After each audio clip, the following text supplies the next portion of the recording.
Well, it's way too cold outside to do any bicycle dumpster diving or trash picking videos. Today's Monday, so I usually go trash picking on Monday nights because trash day is tomorrow in my neighborhood. But we had another snowstorm last night, and the roads are super snowy, and there's still ice from the last storm out there, so kind of a mess. I will have to go to the post office later, but not in a big hurry to get outside and do anything right now. I thought I'd do an eBay sales video. Try to be a little more accurate. I know when I went through my eBay sales and some of these other videos, I know I messed up on some of the numbers, and I didn't do a very good job of saying where I sourced the item. So in this video, I'll try to make sure that I know where I sourced the item, whether I got it out of a dumpster, trash picking, or actually bought it at a garage sale or flea market or whatever, as best as I can remember. Sometimes I can't remember, where I end up with some of this stuff, but I will do my best. So sales for this weekend. First item was this, I'm going to mispronounce this, I'm sure, ophthalmic assistant textbook. It's a paperback textbook that I got out of a dumpster. So cost on that was $0. Sold for $45. Profit on that after shipping and fees is going to be $33 on that. So a nice little sale there. These snake lights, kind of funny story on these. I was at the scrapyard, I think about a month ago, and I was hitting some of the thrift stores down there in that part of town, and noticed this big construction dumpster by this building, and looked like some good stuff, so I was checking it out and pulled out a bunch of wire, and I think there was like a Cadillac car manual, like a vintage one, and these Black & Decker snake lights. I can't remember if I got anything else out of there, but it was cracking me up because I saw a couple other scrappers while I was doing it, riding their bikes around, like picking up cans and stuff. So I thought it was funny that there'd probably been so many scrappers around that dumpster that didn't even bother to look in there and grab that wire. And I think it's just like an educational thing. I think a lot of these scrappers don't realize that there's some things, other categories that they can get money for, actually other categories that are a lot better than cans, like copper wire and stuff like that. Anyway, it actually gave me an idea for another video. Maybe when it gets nicer out, maybe I'll ride my bike downtown and do instead of doing suburban hunter-gatherer, I'll do urban hunter-gatherer for a day, and do it like urban style, like the guys I see down there, and see what we can find. I don't know, it might be kind of an interesting, fun video. Fun change of pace for me, anyway. All right, got kind of sidetracked there, but next item, this is Commodore 64 video games. I was trying to remember when I picked these up. It was summertime, so it'd be either like a year and a half ago or 2.5 years ago. That might actually be right.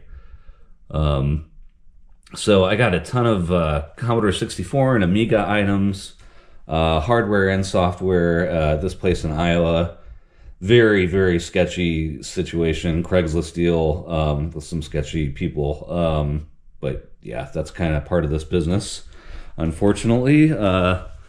People who tend to end up with large mass quantity. This, I don't know. That's not really true. I've met some nice people doing it, but sometimes people that have a lot of these electronics and software, hardware, vintage stuff, I don't know, tend to be some weird people, or they're family members of some interesting characters for sure. Anyway, totally sidetracked again. Up Periscope game, probably got $1 into this, maybe if that. Like I said, got it in a huge lot of stuff. This sold for, look at my notes, $20, and yeah, after shipping fees and the $1 I have into it, I'd be looking at a profit of $4 on that. This, get a closer view. This is like a leather Caterpillar brand belt. You can see the logo there on the buckle, stainless steel buckle. Pretty nice belt. Actually, picked this up for myself at a thrift store for $1, and it's too big for me, so I listed it on eBay. Sold pretty quickly. Probably had put it up there 4 or 5 weeks ago. Sold for $12. Like I said, I paid $1 for that, and after shipping and fees, hopefully I'll be able to sell that, to ship that first class. So I'd be looking at a profit of $4 on that. Music Calc. This is another Commodore 64 software items, not really a game, and it's like a music kind of application. It's actually like an expansion to to the music calc application. This sold for $15. I got maybe $1 in this. Profit after shipping and fees and the dollar I paid for it, it's going to be $3. The cool item here, again, this came from the same lot as these other two Commodore 64 related items. This is sealed. I don't know if you can see the shrink wrap still on it. This is an old role-playing game called Deathbringer. And this is like a demo copy that would have been sent out to like dealers and magazines, like software reviewers, whatever. This lot came from, I'm pretty sure, an old dealer, an old software dealer that had all this stock, new old stock. Or actually, it was the relatives of someone, I think it was a dealer who died or whatever, and they were trying to get rid of this stuff. So yeah, I got a really good, I kind of put an outrageous price on that. It's been up there for quite a while. Started at, I think, $300 on that, and I've slowly been kind of dropping it down over time, and it finally sold. It's going overseas through one of those like forwarding places that buy stuff in the US and then ship it overseas for like their users or whatever, Europe or Asia or whatever. I don't know. I've sold a bunch of stuff to this company. They're in Elk Grove, Illinois. I think they're called like Fast Forwarding LLC or something like that, but it's one of those overseas like eBay forwarding companies. So anyway, sold for $99.99, yeah, $100. And my notes, paid probably $1 for that. Profit after shipping fees and the $1 I spent on it's going to be $74. So really nice profit margin on that. Can't beat that $1 to $74. That's a pretty good profit margin. Wish I could do that all the time.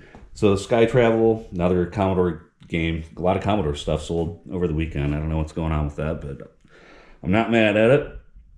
Sold for $15 after the $1 I have in it, and shipping and fees, profit of $3. Turmoil video game for the Atari 2600. This sold for $8. Free shipping. Paid $1 for it.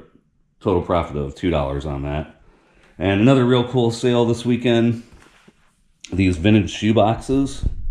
These were actually in a lot of toys that I bought from my neighbor. I was talking about it in an earlier video, and I think I said that I had spent $300 on the lot, and I was just going through some of my old notes, and it looks like I actually spent $275 on that lot.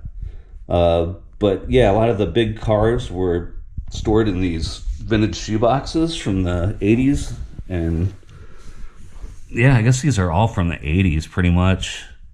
They sold to a prop company. Actually, not prop company. I've sold stuff to prop companies before, but this sold directly to the television show. I've also done that before, like sold props directly to the production company that's doing a film or a TV show or whatever. Anyone who does a lot of eBay has probably ran into this before, where you've sold to a famous person or artist or TV show or movie. And yeah, I've done all those things over the years, and that's always like an exciting sale to get. So this sold to a TV show called Snowfall. I guess I'm not familiar. I don't really watch TV, but I guess it's a show about the crack cocaine epidemic in LA in the 80s. So kind of interesting. So these might end up, well, they probably will end up in a shot somewhere if they spent this kind of dough on them. It was $100 for this set of 9 shoe boxes shipped. It's a little bulky, so probably go FedEx. I don't really know. Shouldn't cost that much to ship because they're empty.